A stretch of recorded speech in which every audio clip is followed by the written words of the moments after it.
साल 1982 फरवरी का महीना था। एक युवक की हत्या होती है भिलाई 3 में। इंदिरा पार्क भिलाई 3 का रहने वाला युवक, नाम था सपन मित्रा। किराए के गुंडे उसकी हत्या करते हैं। आरोप लगता है भिलाई 3 के ही एक व्यापारी पर, और पुलिस पर आरोप लगता है कि पुलिस ने युवक को जब घायल अवस्था में वो सड़क पर पड़ा था तो अस्पताल पहुंचाने में देर की। पुलिस पर आरोप लगता है कि पुलिस आरोपियों को बचाने का प्रयास कर रही है। शहर उबल पड़ता है, छात्र आक्रोशित होते हैं, तो जनता स्कूल के जो छात्र वो सड़क पर उतर आते हैं और पुलिस के खिलाफ एक बड़ा आंदोलन छेड़ देते हैं। भिलाई 3 थाने का घेराव होता है और जो कल्याण कॉलेज के, साइंस कॉलेज के, दुर्ग के स्टूडेंट वो भी पहुंचते हैं, नेता पहुंचते हैं, और भाजपा के लोग, जो जनसंघ के लोग इन्वॉल्व होते हैं, छत्तीसगढ़ मुक्ति मोर्चा के लोग भी पहुंचते हैं, और धीरे धीरे एक बड़ा आंदोलन शुरू हो जाता है। आंदोलन की दौरान ही जो भिलाई 3 पुराना थाना आजाद चौक के पास, वहाँ एक लंबी बाउंड्री थी तकरीबन 500 मीटर की, उसे आक्रोशित छात्र ढा देते हैं। और वहाँ जो मौजूद पुलिस थाने में मौजूद तत्कालीन विधायक चेलाराम चंद्राकर और कलेक्टर, एसपी, पुलिस के तमाम लोग पर पथराव होता है। तो कलेक्टर के निर्देश पर अतिरिक्त बल बुलाया जाता है, हल्का बल प्रयोग होता है, लाठीचार्ज होता है, उसके बाद हवाई फायरिंग होती है। हवाई फायरिंग में छर्रा 2-4 लोगों को लग जाता है, एक की मौत हो जाती है। तो उसके बाद पुलिस एक एक कर इस मामले में 68 लोगों को आरोपी बनाती है, और 68 लोग 40 साल तक न्यायालय के चौखट पर न्याय के लिए पहुंचते रहे। तो ये था भिलाई 3 कांड, ये था सपन मित्रा हत्याकांड, जिसकी चर्चा आज भी होती है और लोगों की रूह कांप जाती है उसको याद करके। हाल फिलहाल एक ऐसी घटना का जिक्र मैं करूंगा, हालांकि इसमें कोई हत्या जैसी बात तो नहीं, लेकिन भिलाई 3 1982 के बाद फिर एक बार कैसे उबला, फिर एक बार कैसे माहौल गर्म हुआ, उसकी आप मुँह में जिक्र। 23 अगस्त को तकरीबन 9 से 9:30 बजे की बीच की बात है। भिलाई 3 में जो राम मंदिर है उसके सामने एक केजी फिटनेस जिम, वहाँ पर एक ट्रक आकर खड़ा होता है, और काफ़ी देर जब ट्रक खड़ा रहता है तो पीछे जाम लगना शुरू हो जाता है। नेशनल हाईवे है, 4 लेन है। जिम का जो संचालक है वो नीचे उतरता है, ट्रक चालक से पूछता है कि भाई क्या हो गया, तो बताता है कि ट्रक खराब हो गया है और आगे बढ़ नहीं पा रहा है। अभी वो बातचीत चली रही होती है, तभी एक युवक पहुँचता शकील नामक, और वो जो जिम संचालक पुष्पराज सिंह राजपूत, उससे उलझ जाता है, क्योंकि पुष्पराज सिंह बजरंग दल से ताल्लुक़ रखता है, और शकील जाने अनजाने उससे उलझ जाता है। और इसी दौरान शकील अपने 2 अन्य दोस्तों को बुला लेता है, और तीनों मिलकर पुष्पराज के साथ मारपीट करते हैं। पुष्पराज अपने बजरंग दल के कार्यकर्ताओं को बुला लेता है, माहौल गरमाने लगता है, माहौल सांप्रदायिक होने की स्थिति तक पहुंच जाता है। पुलिस की सूझबूझ यहाँ काम आती है, पुलिस दोनों पक्षों को समझाई देती है, थाने लाती है, थाने में भी भीड़ उमड़ने लगती है, और पुष्पराज तीनों के खिलाफ रिपोर्ट दर्ज कराता है, पुलिस अपराध दर्ज करती है, लेकिन गिरफ्तारी हो नहीं पाती। तीनों घर से फरार हो जाते हैं, पुलिस उनकी तलाश करती है। बजरंग दल के लोगों को लगता है कि पुलिस शायद बचाने का प्रयास कर रही। तो 24 अगस्त को बजरंग दल के लोग सिरसा गेट भिलाई 3 में एक आंदोलन करते हैं आरोपियों की गिरफ्तारी की मांग को लेकर। आंदोलन तकरीबन 11 बजे शुरू होता है, सिरसा गेट चौक पर नारेबाजी होती है।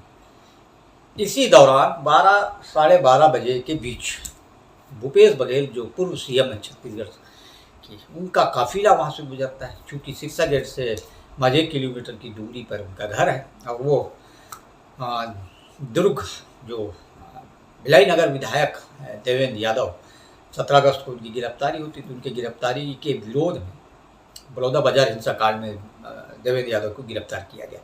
तो उसके विरोध में कांग्रेस द्वारा सभी जिला मुख्यालयों में धरना प्रदर्शन 24 तारीख को किया गया, जिसमें भूपेश बघेल को दुर्ग जिले का प्रभारी बनाया गया था। दुर्ग के तो वो काफ़िले दुर्ग जाने के लिए निकलते हैं, लेकिन सिरसा गेट पे भीड़ देखकर वो रुक जाते हैं, गाड़ी से उतरते हैं और बजरंगियों के पास पहुंचते हैं। इस बीच जय जय श्री राम के नारे लगते हैं, शूटिंग हो जाती है। भूपेश बघेल इस बात से आक्रोशित होते हैं, लेकिन वो गाड़ी में पहुंचते हैं और दुर्ग पहुंचते हैं। दुर्ग की सभा में जाते हैं और सभा में कहते हैं कि मैं जब घर से निकल रहा था यहाँ आने के लिए धरने, तो मेरे खिलाफ नारेबाजी हुई, मेरा रास्ता रोकने का प्रयास किया गया। कहते हैं कि सरकार नहीं चाहती थी कि मैं इस आंदोलन में बैठूं। इस दौरान वो दुर्ग जिले के एसपी जितेंद्र शुक्ला को गुंडा कहते हैं। तो बात काफ़ी बढ़ जाती है। इधर जो भूपेश बघेल के प्लाटून कमांडर दामन सिंह सोनवानी वो भिलाई 3 थाने में बजरंग दल के कार्यकर्ताओं के खिलाफ शिकायत दर्ज कराते हैं, अपराध दर्ज कराते हैं कि इन्होंने पूर्व सीएम का रास्ता रोकने का प्रयास किया, नारेबाजी की। उस शिकायत पर पुलिस 12 बजरंग दल के 12 कार्यकर्ताओं के खिलाफ अपराध दर्ज कर लेती। इधर कांग्रेस का धरना प्रदर्शन खत्म होने के बाद कांग्रेस के जो बड़े नेता दुर्ग जिले के वो दुर्ग एसपी के पास पहुंचते हैं, जिसमें भिलाई नगर निगम के महापौर नीरज पाल, दुर्ग के महापौर धीरज बाकलीवाल, भिलाई चरौदा के महापौर निर्मल कोसरे और भिलाई शहर जिला कांग्रेस कमेटी के अध्यक्ष मुकेश चंद्राकर, दुर्ग शहर के अध्यक्ष गया पटेल, तमाम लोग एसपी के पास पहुंचते हैं, ज्ञापन देते हैं और कहते हैं कि अगर आरोपियों की जल्द गिरफ्तारी नहीं होगी तो 27 अगस्त को कांग्रेस के द्वारा भिलाई 3 थाने का घेराव किया जाएगा। 24 तारीख बीतता है, 25 से सियासत गर्म होने लगती है। जो वैशाली नगर विधायक है रिकेश सेन, वो मुखर होकर सीएम बघेल के खिलाफ बयान देते हैं कि अगर कोई तथ्य है तो किसी को गुंडा कहिए, कोई तथ्य है तो किसी स्कूल के खिलाफ कोई आरोप लगाइए। इस तरह की बातें होती हैं।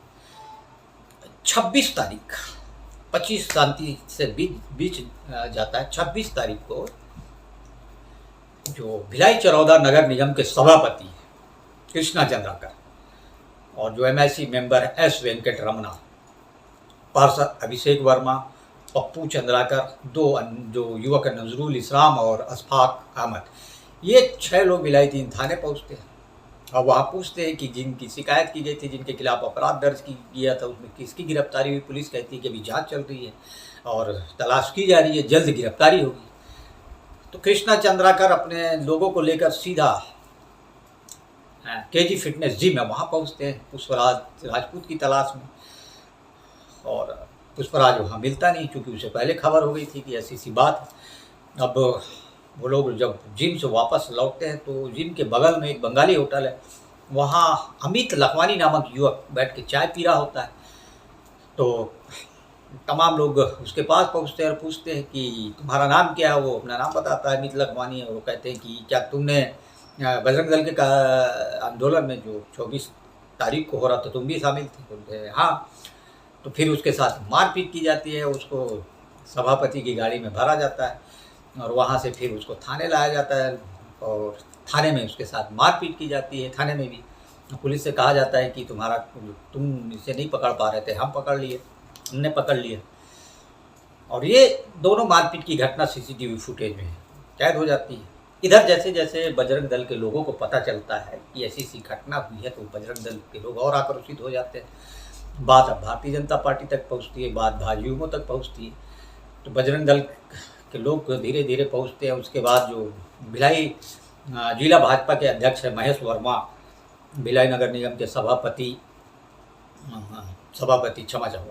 नेता प्रतिपक्ष भोजराज सिन्हा, भिलाई शहर जिला भाजपा के जो महामंत्री हैं विजेंद्र सिंह, प्रेमलाल साहू और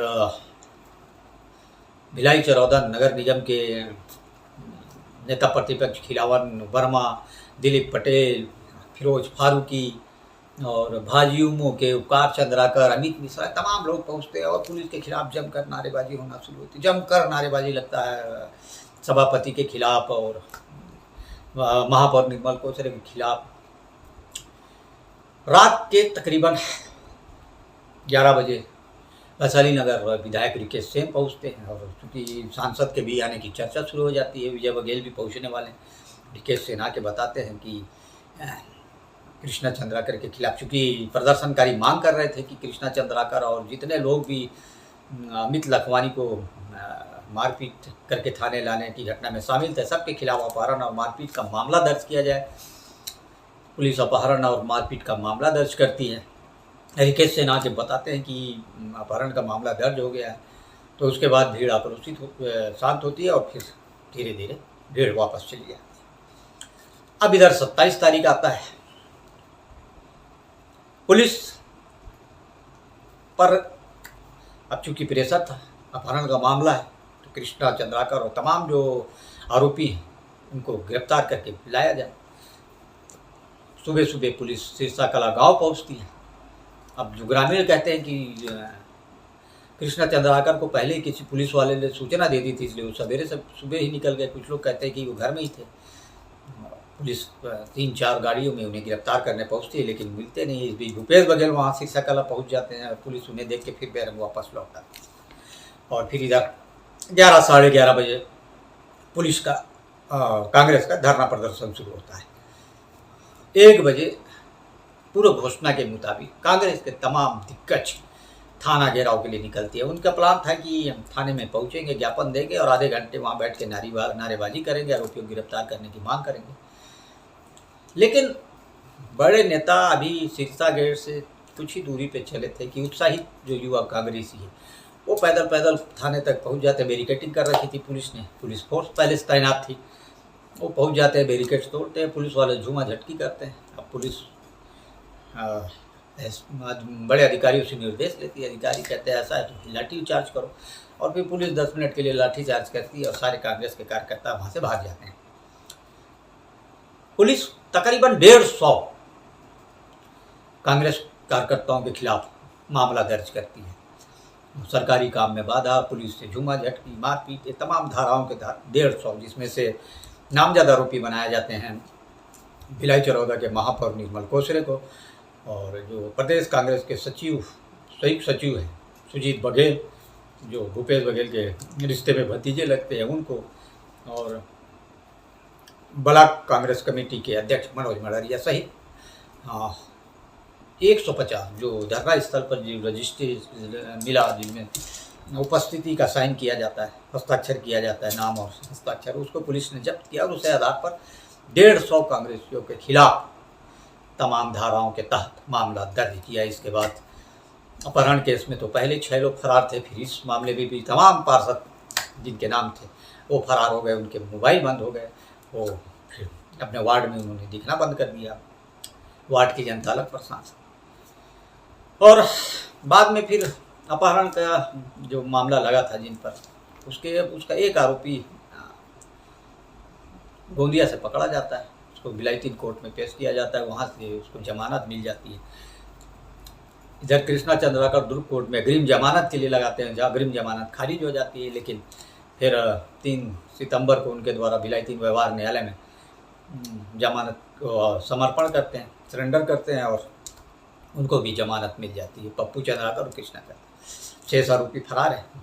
वो कब गिरफ्तार होंगे या सरेंडर करेंगे या क्या होता है, जमानत मिलती है कि नहीं, अपडेट देते रहेंगे। लेकिन इस कहानी को बताने का ये मतलब था कि 1982 के बाद भिलाई 3 में एक बार फिर उबला, भिलाई 3 में एक बार फिर तनाव बढ़ा, भिलाई 3 में एक बार फिर उसी 1982 की कहानी लोगों को याद आ गई, उस घटना क्रम लोगों के चेहन में याद आ गया। तो हमारा छोटा सा प्रयास आपको 1982 की कहानी बताने का कैसा लगा, कमेंट बॉक्स में ज़रूर बताइए। इस तरह की और न्यूज़ देखने के लिए, एपिसोड देखने के लिए हमारे चैनल को लाइक, शेयर और सब्सक्राइब जरूर करें। तब तक के लिए नमस्कार, जय हिंद।